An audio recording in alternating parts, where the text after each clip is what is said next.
டிட்வா சூறாவளிக்கு பின்னர் மீண்டும் மீண்டெழும் நாட்டுக்காக கம்மெத்த மேற்கொள்ளும் 3வது செயற்திட்டம் கம்மெத்த ரீபில்ட்.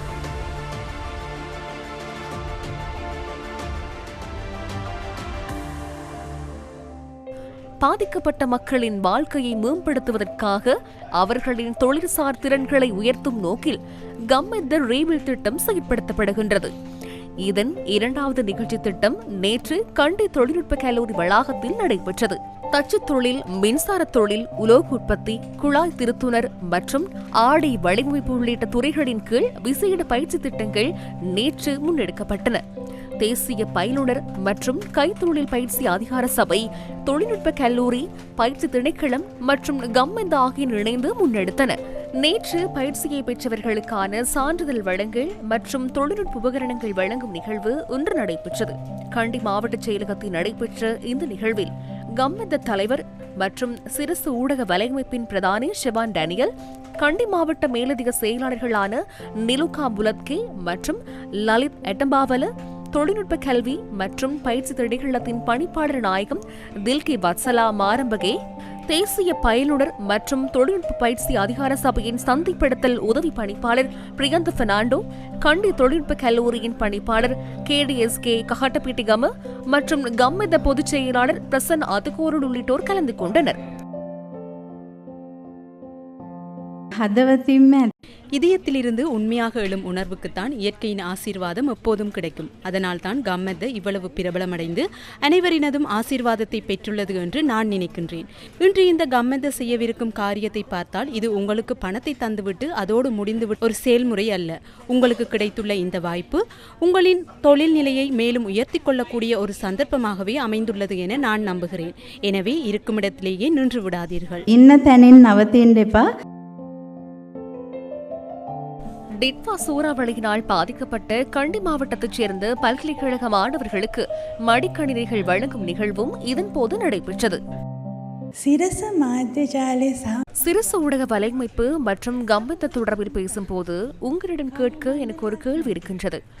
முறையான பணியாளர்கள் இல்லாத, அலுவலகம் இல்லாத ஒரு சிறிய அறையில் இருக்கும் ஒரு குழுவினர் தினமும் நாம் தொலைக்காட்சியில் பார்க்கும் இத்தனை பெரிய திட்டங்களை எப்படிதான் ஒருங்கிணைக்கின்றார்கள்? எமது நாட்டுக்குள் இவ்வளவு பெரிய வேலைகளை எவ்வாறு செய்கின்றார்கள்? எனக்கு இது மிகவும் ஆச்சரியமாக இருக்கின்றது. நாம் ஒரு சிறிய சாதாரண வேலையை செய்வதற்கு எத்தனை அலுவலகங்கள், எத்தனை உபகரணங்கள், எத்தனை மனிதர்கள் தேவைப்படுகின்றார்கள்? நீங்கள் மிகச் சிறந்தவர்கள்.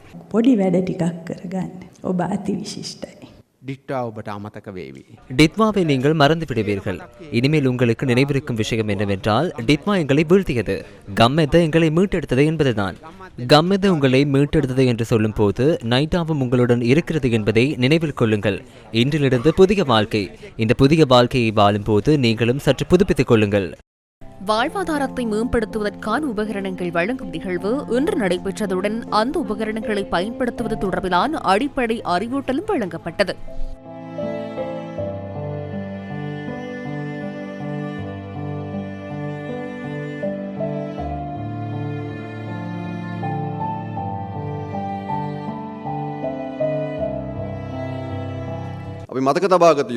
நாம் ஒன்றை நினைவில் கொள்ள வேண்டும். எமது நாட்டை மாற்ற வேண்டுமானால் அதை மாற்றுவதற்கான திறனும் சக்தியும் எம்மிடம் உள்ளது. எமக்கு தேவை ஒரே சிந்தனையில் கவனம் செலுத்துவது மாத்திரமே. ஒரு சிந்தனையில் சக்தி குறித்து ஏதேனும் சந்தேகம் இருந்தால் கம்மெத்த பற்றி யோசித்து பாருங்கள். இலங்கையின் பின்தங்கிய கிராமங்களுக்கு செல்லும் பொழுது அங்குள்ள மக்கள் சுத்தமான குடிநீரை குடிக்கிறார்கள் என்றால், அழகான வீதிகளில் பயணிக்கிறார்கள் என்றால், பாலங்களூடாக இங்கும் அங்கும் செல்கிறார்கள் என்றால் அதற்கு கம்மெத்த பங்களிப்பு செய்துள்ளது. கம்மெத்த என்ற அந்த சிந்தனை, நாம் அனைவரும் ஒன்றிணைந்து உருவாக்கிய இந்த தத்துவம் இன்று சர்வதேச அளவில் பிரபல்யம் அடைந்துள்ளது. எதிர்காலத்தில் வெளிநாடுகளிலும் கம்மெத்த ஆரம்பிக்கப்படும் என்று நான் நினைக்கின்றேன். நமக்கு தேவை ஒரு புதிய நாடு, அழகானதொரு நாளை. நாம் அனைவரும் ஒன்றிணைந்து அதற்காக உழைக்க வேண்டும். அப்படியென்றால் நாட்டை உருவாக்குவதற்கு நாம் அனைவரும் மாற வேண்டும்.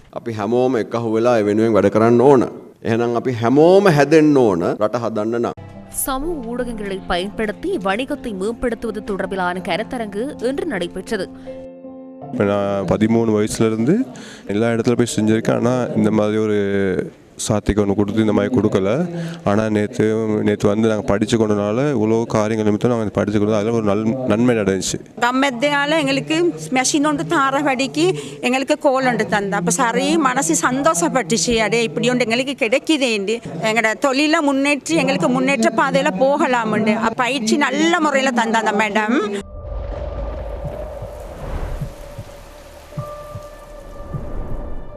டிட்வா சூறாவளி ஏற்பட்டு 24 மணித்தியாலங்கள் கடப்பதற்குள் எமது மக்களை பலப்படுத்துவதற்காக சக்தி சிரச நிவாரண யாத்திரை ஆரம்பிக்கப்பட்டது.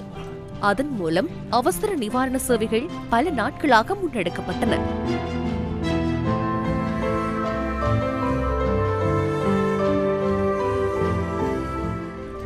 அதன் அடுத்த கட்டமே பாதிக்கப்பட்ட மக்களை மீண்டும் கட்டி எழுப்புவதாகும்.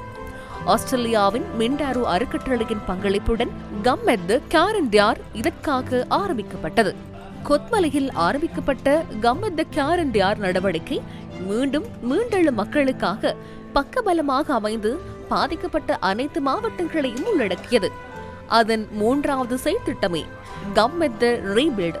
நாம் இணைந்து பாதுகாப்போம், இணைந்து எழுவோம். கம்மெத் மக்களுடன் மக்களுக்காக.